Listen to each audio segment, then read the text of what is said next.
भागवत कथा में जीव के संपूर्ण दुखों का नाश करने के लिए अनेक उपाय बताए गए हैं, लेकिन किसी भी जीव का अस्थायी दुख दूर होना क्या है, यानी इस भवसागर से पार हो जाना, तब जाके अस्थायी दुख की समाप्ति और आनंद की प्राप्ति होगी। जहाँ जब तक ये जीव सच्चिदानंद श्री कृष्ण के चरणों तक नहीं पहुँचता है, उनके धाम में नहीं पहुँचता है, तब तक इसे दुख पर दुख, क्लेश पर क्लेश, जन्म मृत्यु के चक्कर, इन सब में लगा रहना पड़ता है। तो जीव के सबसे बड़ा दुख का कारण है कि बार बार जन्मना, बार बार मरना। इससे बड़ा दुख कुछ भी नहीं है। यह संसार जो हम लोगों को प्राप्त हुआ है, जिस संसार में हम जी रहे हैं, खा रहे हैं, इस संसार में सुख की इच्छा लिए मनुष्य नाना प्रकार के कर्म करता है, और जिस कर्म से वो सुख चाहता है उसी से उसको दुख मिलने लगता है। किसी को लगता है कि अब हमें पुत्र से सुख मिल जाएगा, तब तक पुत्र बड़ा होता है, उसका विवाह शादी करते हैं, अब वो अपनी पत्नी के साथ कहीं और चला जाता है परदेश, लो उससे भी सुख नहीं मिला।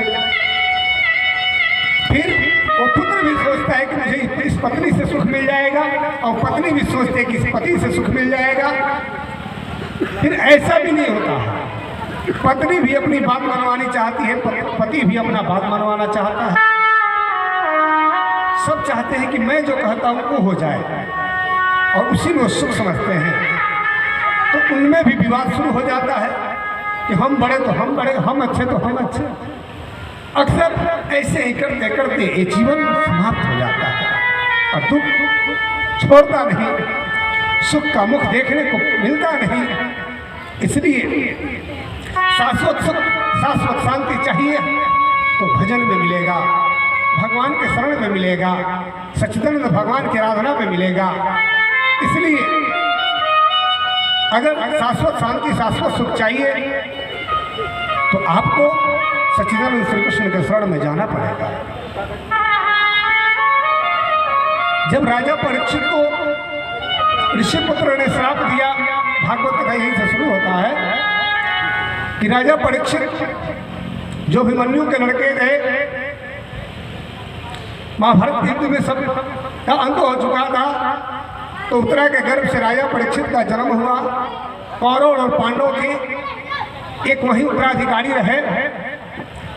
जब उन्होंने भी कलयुग के वश में होकर ऋषि के गले में मरा हुआ सर्प डाल दिया, तो उन ऋषि के पुत्र ने, श्रृंगी ऋषि ने बिना कुछ सोचे समझे उन्हें भी श्राप दिया कि जिस दुष्ट राजा ने मेरे पिता के गले में मरा हुआ सर्प डाला है, आज के 7वें रूप से तक्षक रस लेगा और उसकी मृत्यु हो जाएगी। जो चक्रवर्ती सम्राट थे, बड़े वीर योद्धा थे, और जिनके समान कोई पराक्रमी नहीं था उस समय, ऐसे धर्म प्रेमी राजा विश्राप के वश में हो गए। लेकिन राजा धर्मात्मा थे। जैसे वो स्वर्ण मुकुट अपने घर आकर उतारे, तो उन्हें तुरंत एहसास हुआ कि मैंने गलती किया है, पाप किया है। आज तक मेरे पूर्वजों में ऐसा कोई नहीं हुआ जो ब्राह्मणों का, साधु संतों का अपमान करे, ऋषियों का अपमान करे, और मैंने तो घोर अपमान आज कर दिया। परमात्मा इस निमित्त मुझे आज ही दंड जरूर देंगे, यह दंड दे दे प्रभु। फिर समीक मुनि राजा के पास आए कि मेरे पुत्र ने आपको श्राप दिया है, आप जैसा धर्मात्मा राजा अब नहीं मिलेगा धरती को। अब तो कलयुग में जितने राजा होंगे जो नेता कहलाएंगे, वो सब चोर उचक्के होंगे, प्रजा का धन चूसने वाले होंगे, लुटेरे होंगे, और प्रजा भी उदंड प्रवृत्ति की होगी। सब अपने धर्म कर्मों का परित्याग करने लगेंगे। सब ऋषि पुत्र में उत्पन्न, ऋषि कुल में उत्पन्न होके राक्षस पुत्र बन जाएंगे। सब मांसाहार करेंगे, मदिरा पान करेंगे, उदंड स्वभाव हो जाएगा, पापाचार में फंस जाएंगे, स्त्री पुरुषों की पवित्रता समाप्त हो जाएगी, और आचरण से गिर जाएंगे। आने वाला समय बड़ी विकट होते जा रहा है। अब जब इस प्रकार से समीक मुनि ने राजा को समझाया, हे राजन, अब आप अपने मोक्ष का उपाय कर लें, मुक्ति का उपाय कर लें। आज से 7 दिन समय बचा है आपके पास। अब राजा महल से निकल गए और गंगा जी के तट पर आ गए। गंगा जी के तट पर आकर अनशन कर लिए, आमरन अनशन, जब तक मरो नहीं तब तक अनशन। अब जितने लोग सुने सब दौड़ दौड़ के ऋषि महर्षि साधु संत सब आने लगे कि राजा को श्रृंगी ने श्राप दिया है, समीक मुनि का पुत्र श्रृंगी ऋषि श्राप दिया है, अब राजा की मृत्यु हो जाएगी, अब क्या करना चाहिए। तो देखिएगा, किसी की मृत्यु होनी होती है तो घर वाले, आस पड़ोस, रिश्तेदार सब आके घेर लेते हैं और उनसे नाना प्रकार की बातें करते हैं। लेकिन राजा परीक्षित का कैसा हो भाग्य था कि उन्हें ऋषि मुनियों ने घेर लिया, साधु संतों ने घेर लिया।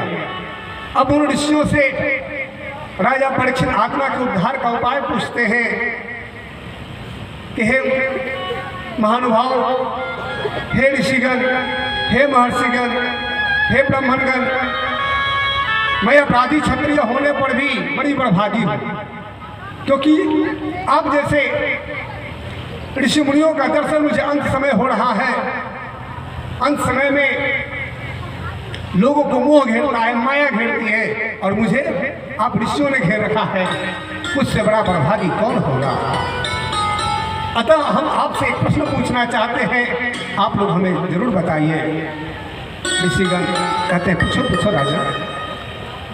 राजा परीक्षित पूछते हैं कि जिस मनुष्य का अंत समय आ जाए, मृत्यु का समय करीब आ जाए, तो किसकी कथा सुने, किसका ध्यान करे, किसके नाम का जाप करे, किसका भजन करे, वह क्या करे जिससे उसको शाश्वत मुक्ति मिले, जो जन्म मरण से परे हो जाए। और संपूर्ण प्राणी मात्र को अंत समय में क्या करना चाहिए जिससे उसे अधोगति में न जाना पड़े, नरक में न जाना पड़े, वह उपाय बताइए। राजा की बात सुनकर ऋषिगण जैसे ही प्रश्न का उत्तर देना चाह रहे थे, उसी समय सुखदेव जी महाराज वेद व्यास जी के पुत्र थे, आ गए। अब उनको घेर कर बहुत सी स्त्रियां, बच्चे सब चल रहे थे, क्योंकि वो ब्रह्मज्ञानी थे। ब्रह्मानंदम परम सुखदम केवलम ज्ञानम अंतिमम, वो उस ब्रह्मानंद में मग्न रहते थे जो सच्चिदानंद परब्रह्म परमात्मा इस कार्य कारण सृष्टि से परे हैं। उन्हीं परमात्मा के ध्यान में वो मग्न रहते थे। अब सुखदेव जी महाराज के आगमन पर सब ऋषि लोग उठकर खड़े हो गए। उम्र में सबसे छोटे थे लेकिन ज्ञान में सबसे बड़े थे। यह देखकर सब ऋषिगण उठ के खड़े हो गए और उनको स्वर्ण के सिंहासन पर, ऊंचा सिंहासन दिया गया, बैठाया गया और उनके सामने सब लोग नीचे बैठे। अब वही प्रश्न राजा परीक्षित ने फिर सुखदेव जी से भी किया और सुखदेव जी महाराज ने उत्तर दिया कि हे राजन, जिस मनुष्य का अंत समय आ जाए, जिस प्राणी का अंत समय आ जाए, उसे सच्चिदानंद पुरुषोत्तम भगवान श्री कृष्ण की कथा श्रवण करनी चाहिए, उन्हीं की लीलाओं का ध्यान करना चाहिए, उन्हीं के नाम का जप करना चाहिए, उन्हीं के मंत्र की दीक्षा लेनी चाहिए और उन्हीं का भजन करके अंत समय में शाश्वत मुक्ति को प्राप्त करना चाहिए। क्योंकि सच्चिदानंद श्री कृष्ण भगवान ही शाश्वत मुक्ति देते हैं और बाकी जितने भी अन्य देवी देवता हैं वे अपना अपना एक लोक दे सकते हैं। उन लोकों में मुक्ति नहीं मिलती है। आप अपने पुण्य के प्रभाव से उन लोकों में जाते हो और पुण्य समाप्त होने के बाद फिर यहीं आते हो। लेकिन एक सच्चिदानंद भगवान पुरुषोत्तम श्री कृष्ण है जो शाश्वत मुक्ति देते हैं, जहाँ से आना जाना बंद हो जाता है। इसलिए हे परीक्षित, तुम भगवान श्री कृष्ण की लीलाओं को श्रवण करो, उनकी कथाओं को श्रवण करो, उन्हीं के नाम का चिंतन करो, उन्हीं का भजन करो, उन्हीं का स्मरण करो। सोवत जागत ध्यान तुम्हारो, कृष्ण पिया तुम्हें कहाँ पुकारो। अब राजा परीक्षित को जब इस तरह से सुखदेव जी महाराज बताते हैं, राजा परीक्षित बड़ी प्रसन्न होते हैं। कहते हैं कि हे परीक्षित, इस विषय में हम तुम्हें एक प्राचीन इतिहास सुनाते हैं। बहुत ही सुंदर इतिहास है। दो कथा भागवत के महात्म्य में सुनाया गया है, बड़ी ही पवित्र कथा है। कहते हैं एक बार की बात है कि भी पराशर नंदन व्यास जी महाराज सरस्वती नदी के तीर पर शांत भाव में बैठे हुए थे, लेकिन उनका मन प्रसन्न नहीं था, उदास था। उनका मन प्रसन्न होकर उदास था। उसी समय उनके आश्रम पर नारद जी महाराज आए। नारद जी को आया देखकर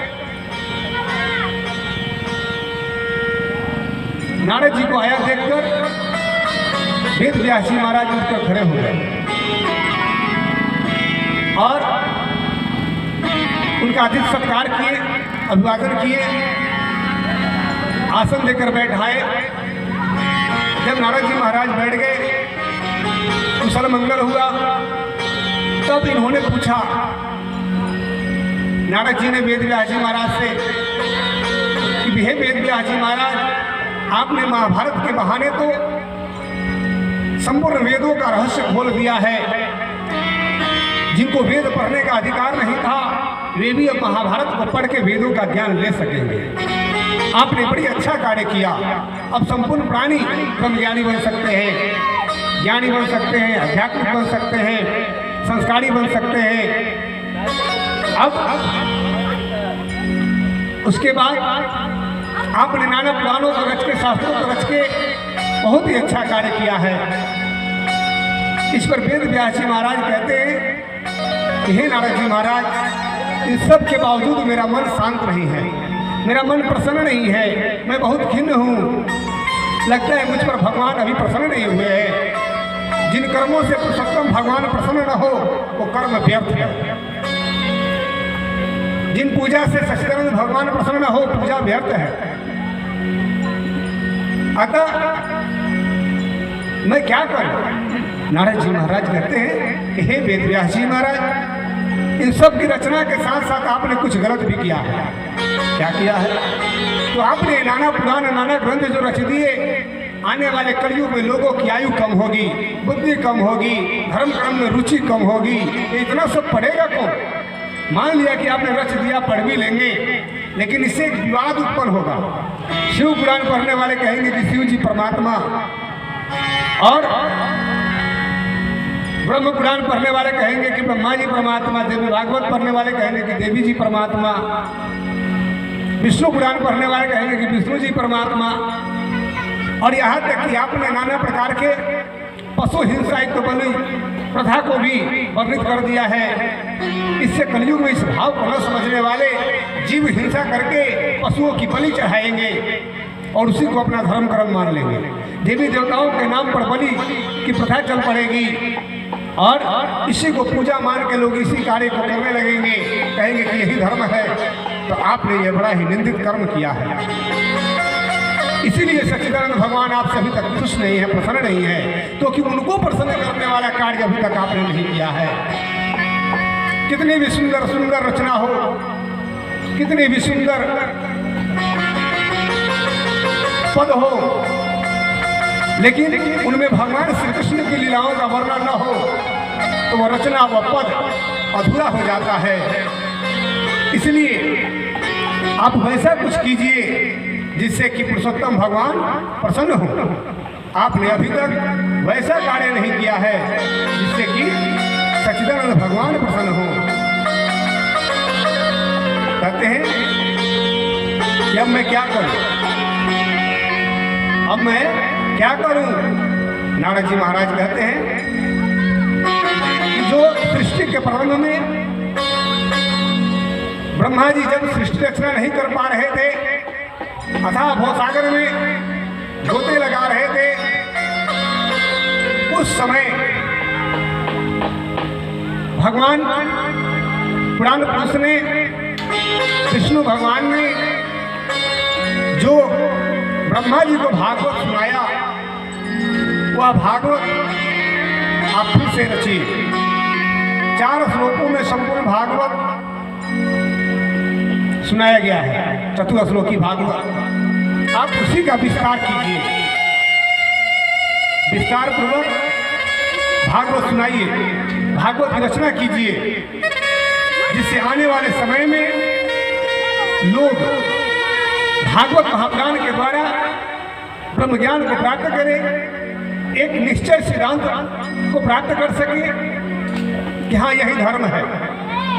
समस्त प्रखंडों से, समस्त मत मतांतरों से परे आप सच्चिदानंद ब्रह्म की लीला का वर्णन कीजिए भागवत महापुराण के द्वारा। उस चतुर्श्लोकी भागवत का विस्तार कीजिए। इस पर भगवान की प्रेरणा से व्यास जी तैयार हो गए और नारद जी कहते हैं कि भगवान की महिमा का हम कहाँ तक वर्णन करें, इस विषय में हम अपना एक अनुभव सुनाते हैं। नारद जी कहते हैं कि इसके पूर्व की सृष्टि में मैं ब्रह्मा का मानस पुत्र उस समय भी नारद ही था। इसके पूर्व की सृष्टि में जब पहले सृष्टि बनी थी, ये सृष्टि बनने के पहले उस समय जब मैं पैदा हुआ,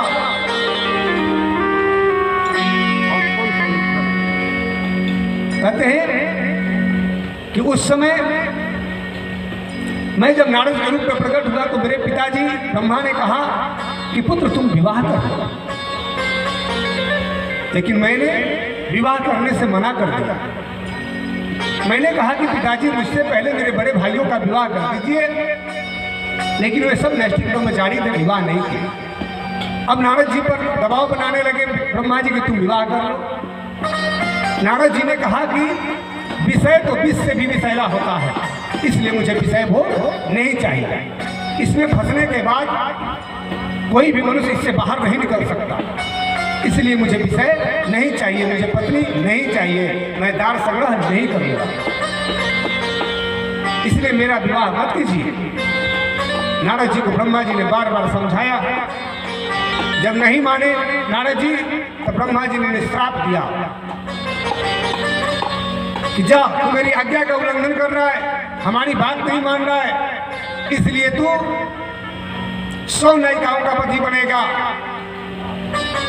यानी एक स्त्री से तू विवाह नहीं कर रहा है, मैं तुझे श्राप देता हूं कि तू अनेक स्त्रियों से विवाह करेगा और इस नारद के शरीर से तू विरक्त हो जाएगा। अब तेरा जन्म गंधर्व योनि में होगा, उसके बाद फिर तू शूद्र योनि में जन्म लेगा। अब ब्रह्मा जी की बात सुनकर नारद जी रोने लगे कि हे पिताजी ये क्या कह रहे हैं आप? पिता का कर्तव्य होता है कि दंड बालक को दंड दे, लेकिन मैं भगवान का भक्त हूं, मैं श्री कृष्ण भक्ति को छोड़ के कुछ नहीं जानता। मैं तो अपने जीवन से हमेशा श्री कृष्ण का नाम उच्चारण करता हूं और मुझ जैसे पवित्र बालक को आप श्राप दे रहे हैं, ये तो बड़ी अनर्थ हुआ, बड़ी गलती हुई। आपका ये प्रयास उचित नहीं है, आपने मुझ जैसे पुत्र को श्राप दे दिया, तो बड़ा अनुचित किया। इस भारत भूमि में जन्म लेकर जो मनुष्य मन धारण करके भगवान श्री कृष्ण की भक्ति नहीं करता, वह सुअर से भी बढ़कर नीच है। नारद जी कहते हैं कि जो इस पवित्र भारत भूमि में जन्म लेकर भगवान श्री कृष्ण की भक्ति नहीं करता, वह सुअर से भी बढ़कर नीच है। और जो सुअर होकर भी भगवान की भक्ति करता है, वो मनुष्य से भी उच्च है, क्योंकि वह सुअर की योनि में भी जन्म लेकर भगवान की भक्ति करके मोक्ष को प्राप्त करेगा, भगवान गोविंद को प्राप्त कर लेगा।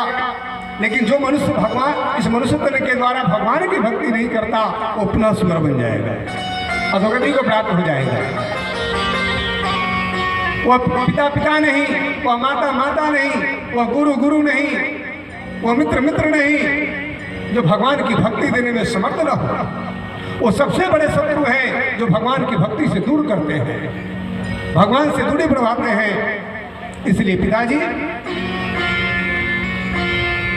आप मुझे श्राप मत दीजिए, अपना श्राप वापस लीजिए। लेकिन ब्रह्मा जी कहते हैं कि पुत्र जो होता है हरि की इच्छा से, परमात्मा की इच्छा से होता है, अब मैं वह श्राप वापस नहीं ले सकता।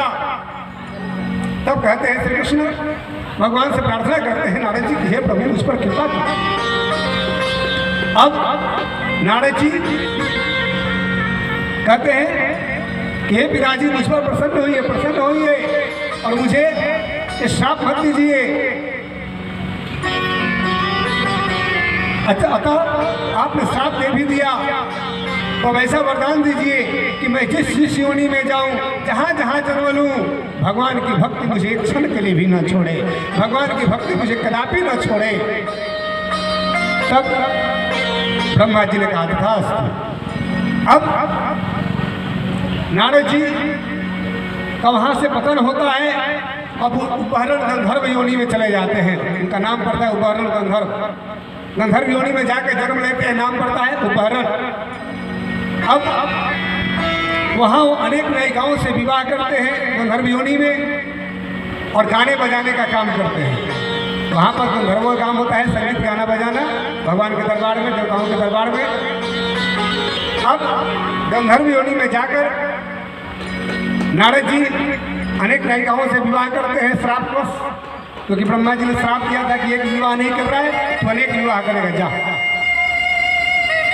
अब नारद जी एक दिन ऋषियों के दरबार में स्वर्ग में गए। कथा में पैर आगे मत कीजिए, नीचे कर लीजिए, भगवान के सामने नहीं करना चाहिए। अब नारद जी गंधर्व योनि में गाने बजाने का काम करते थे। एक बार स्वर्ग में निमंत्रण मिला उन्हें भजन गाने का, वहाँ गए, लेकिन वहाँ जाकर भगवान का भजन न गाकर लौकिक गीत गाने लगे। जैसे कि आजकल देखिए जागरण का नाम होता है, यहाँ आज जागरण है, यहाँ पर देवी जागरण, लेकिन वहाँ पर दो चार भक्ति गीत गाकर उसके बाद उल्टे पुल्टे गीत गाने लगते हैं।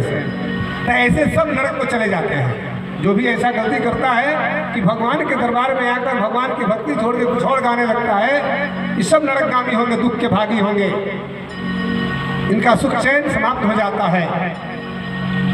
अब लिखा है ग्रंथ में, मैं अपने से कुछ नहीं कहता हूं। अब उसके बाद नारद जी की बुद्धि वहां पर अड़ गई। वहां स्वर्ग में जाके भगवान का भजन छोड़ के लौकिक गीत गाने लगे, बुद्धि उलट गई। अब देवताओं और ऋषियों से बर्दाश्त न हुआ, और देवता और ऋषियों ने श्राप दिया कि रे मूर्ख, तो हम लोगों के सभा में आकर लौकिक संगीत गा रहा है, तू भगवान का भजन छोड़कर संसारिक गीत गा रहा है, जा, हम तुझे श्राप देते हैं कि तेरी बुद्धि नीचों की सी है, अतः तो शूद्र कुल में जन्म ले। अब वहां से नारद जी का पतन हुआ। कैसे? अब जब ऋषि लोग श्राप देते हैं उस समय वो रोने लगता है। उसकी पत्नी, सब पत्नियों में सबसे श्रेष्ठ थी मालावती, वो भी रोने लगती है कि आप लोग क्षमा करें, क्षमा करें, मेरे पति को मृत्यु दंड न दे, क्योंकि ऋषियों ने श्राप दिया कि जा तो भी मृत्यु को प्राप्त करेगा और इसके बाद तेरा जन्म शूद्र कुल में होगा। अब इनके कहते हैं गंधर्व अब निचेष्ट हो गया, उसके प्राण पर घेर उड़ गए। अब उसकी पत्नी रोने फूटने गाने लगी। अंत में उसने क्रोध करके देवताओं को श्राप देने को उद्यत हुई कि अगर मैं पतिव्रता नारी हूँ तो हे देवताओं, हे ऋषियों, मैं तुम्हें श्राप दूंगी, तुम सबका पतन कर दूंगी। उस सभा में देवराज इंद्र, ब्रह्मा, विष्णु, ब्रह्मा, शिव आदि सब बैठे थे, लेकिन मारने को तो मार दिए, लेकिन अब जिंदा करने का साहस किसी में नहीं था। जिंदा कैसे करे? अब उसके बाद विष्णु भगवान उस सभा में बालक बन के आए, ब्राह्मण बालक का रूप धारण करके आए और पूछने लगे कि सभा में ऐसा क्या हुआ? हे देवी, तुम इन्हें श्राप देने के लिए क्यों उद्यत हो? मालावती ने सब कहा सुनाया कि हमारे पति की एक छोटी सी गलती, भूल के कारण इन लोगों ने मृत्यु दंड दे दिया है। हे ब्राह्मण देवता, बताइए, मैं श्राप न दूं इनको तो क्या करूं? इस पर विष्णु भगवान ने देवताओं से कहा कि ठीक है, तुम लोग मार दिए तो अब इसे जिंदा कर दो, क्योंकि वैसा अपराधी ये नहीं है। हाँ, छोटा मोटा दंड दे सकते थे इसकी गलती का, लेकिन जिंदा कौन करे? मार तो सकते हैं। यहाँ भी लोग कहते हैं मैं तुझे मार दूंगा, लेकिन किसी के मुख से न सुनिएगा कि मैं तुम्हें जिंदा कर दूंगा। कोई कहता है मैं तुझे छीन लूंगा, तुझसे छीन लूंगा, तेरा संपत्ति ले लूंगा, नहीं कोई ये नहीं कहता है मैं तुझे अपनी संपत्ति दे दूंगा। सब उल्टा करते हैं। तो अब मारने के लिए तो मार दिए, लेकिन अब जिंदा कैसा करें? ये तो किसी को समझ में नहीं आ रहा। प्राण कौन डाल सकता है परमात्मा को छोड़ के? इस पर सारे देवताओं ने हाथ जोड़ लिया। उस समय विष्णु भगवान बालक ब्राह्मण बन के आए थे। मालावती को भगवान श्री कृष्ण का स्तोत्र सुनाया और कहा कि हे देवी, इस स्तोत्र से भगवान श्री कृष्ण प्रसन्न होते हैं और तुम इस स्तोत्र को गाओ, पुकारो श्री कृष्ण को, श्री कृष्ण आएंगे। और मालावती ने वैसा ही किया। भगवान श्री कृष्ण अपना परम धाम छोड़ के गोपियों के साथ, ग्वालों के साथ प्रकट हो गए उस सभा में। बोलिए श्री कृष्ण कन्हैया लाल की जय। अब उसके बाद भगवान श्री कृष्ण ने उसे जीवित कर दिया अपने कृपा प्रसाद से, क्योंकि परमात्मा को छोड़ के कोई इसको जीवित कर नहीं सकता है। जैसे ही परमात्मा ने अपने अंश डाला उस जीव को उसके शरीर में, वैसे ही सभी अंगों के सभी देव शक्तियाँ उसके शरीर में प्रविष्ट कर गई। वो उठ के खड़ा हो गया मिश्रा जी, और भगवान श्री कृष्ण की भक्ति में अपनी पत्नियों के साथ नाचने गाने लगा और उत्सव मनाने लगा। कहते हैं भगवान श्री कृष्ण उस पर प्रसन्न हो गए। वह भगवान को रिझाने में दो पति पत्नी सब सफल हो गए। आइए एक भजन, उसके बाद फिर कथा को श्रवण कराते हैं।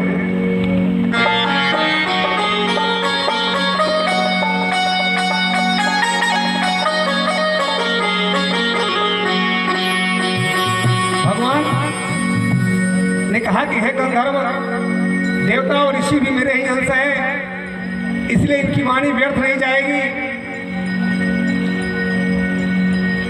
जा तू अपनी आयु को भोग कर, और इसके बाद तू कुछ गलती किया है, इसके अनुसार तू शुद्ध कुल में तेरा जन्म होगा। गंधर्व ने परमात्मा श्री कृष्ण को प्रणाम किया और भगवान को रिझाने लगा। बोली श्री सच्चिदानंद भगवान की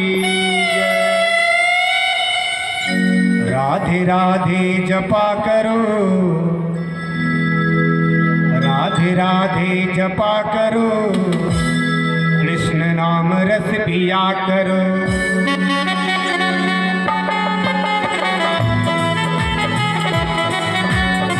राधे राधे जपा करो, कृष्ण नाम रस पिया करो।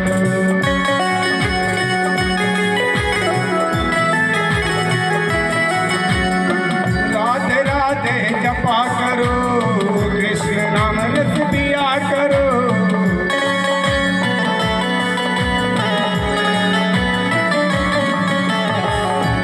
राधे राधे जपा करो, कृष्ण नाम रस पिया करो।